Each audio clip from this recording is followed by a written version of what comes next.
I want to go to Baltimore. Now, this is what I call the triple threat, right? This is a map of Baltimore City, and you see a select set of zip codes as pop-out boxes. The Center for Urban Families is located in West Baltimore. The bottom right box is zip code 21217. That's where we're located. That red dot in the middle is where our building is located. 21217 is the community where Freddie Gray lived and where he encountered police and died in police custody.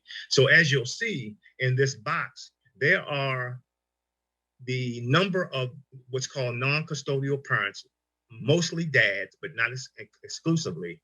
And just that one zip code, there's an aggregate amount of about $28 million in back state-owed child support that's due to the state, right? And if you look across the top, just those few zip codes alone, there are that representative number of dads who owe $180 million in back child support. The triple threat is each one of those boxes is overlaid with child support debt, the incarceration rate, and the poverty rate.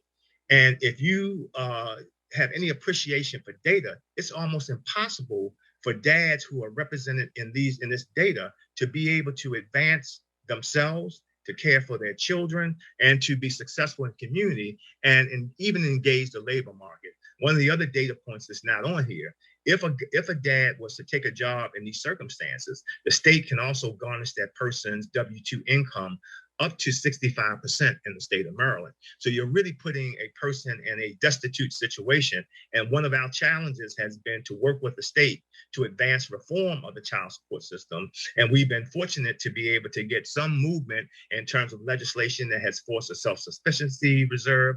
It has capped the amount of debt that can be accrued when someone is incarcerated. And the next level of work will be on the pass-through to make sure that child support that's paid goes to the family and not back to the state. So this is an example of how we have continued to work in partnership in Baltimore.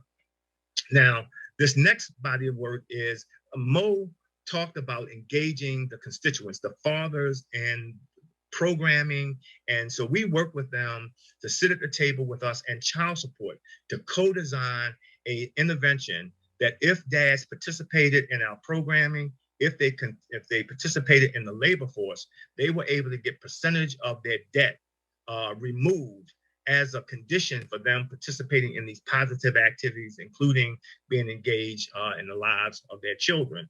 The state, this model worked so good that the state then took it to the legislature. So let me back up a bit. So this was a model that was co-designed by dads in our fatherhood program, my programs team, and the state child support agency. Those were the three partners. The performance or the outcomes associated with this were so spectacular that the state then took it to the Maryland State Legislature. And the Maryland State Legislature then decided that this was something that they wanted to incorporate into law. And it was called the ROLL program that got converted by the legislature into what's called Maryland House Bill 1502, or the Step Up program. So then it became citywide as a law, as a pilot law.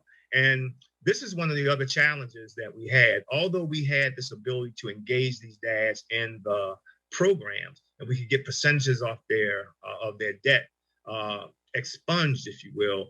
What this didn't do is to have the state to provide resources for us to do workforce training. So although we were helping them to achieve their objectives, it wasn't a reciprocal enough relationship where they were helping the providers to achieve their objectives.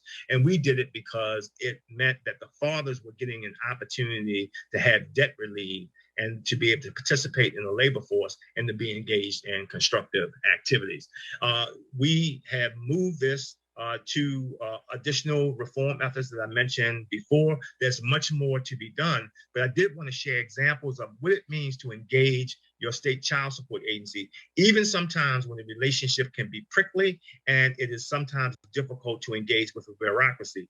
But I am of the mindset that if we're going to serve dads who have issues with child support, you have to have a relationship, you have to have a partnership.